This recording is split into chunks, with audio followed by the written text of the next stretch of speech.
a federal judge in San Francisco has just within the past couple of hours imposed an injunction on President Trump's executive order designed to cut funding from so-called sanctuary cities, cities that disregard in some way federal immigration law.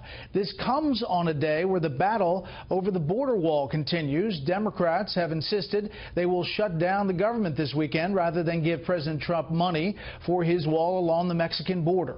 Tonight it appears the president and his administration may be backing down about the funding, at least this time. That is not, however, the way he sees it.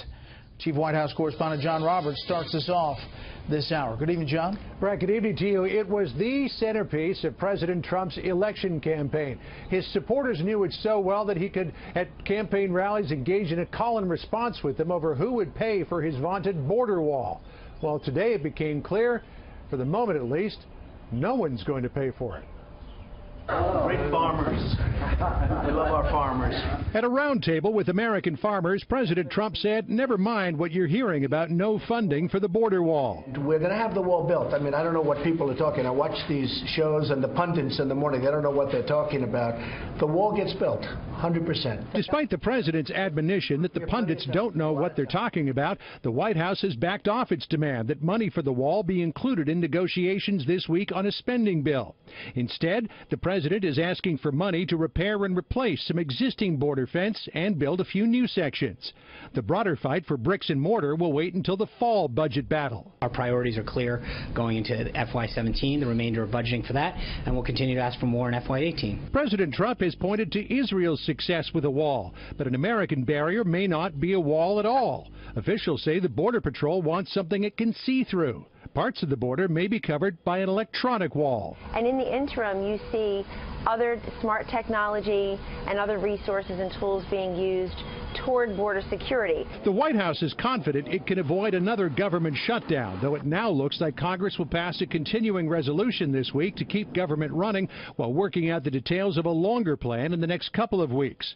The president also likely won't get his promise to repeal and replace Obamacare within his first 100 days. The earliest a vote could take place is now looking like next week.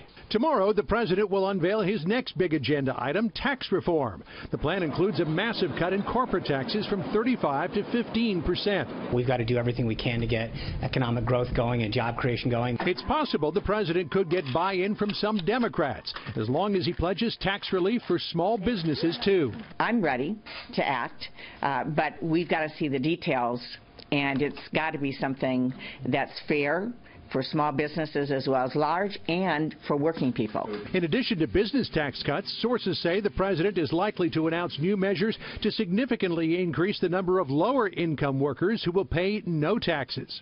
The president is also moving to protect jobs in the dairy and timber industries, taking aim at our closest trading partner, Canada, for what he calls unfair subsidies for milk and softwood lumber.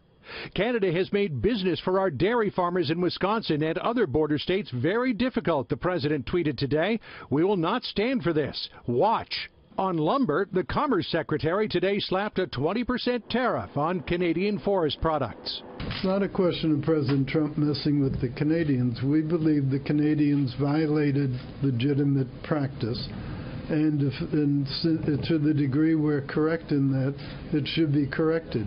The trade retaliation drew bipartisan support from Congress today. Senator Charles Schumer, who opposes the border wall, today tweeted out his support for the president, saying, quote, been fighting for New York dairy farmers on this. Glad to see President of the United States join our fight to change Canada's unfair policy that undercuts our farmers.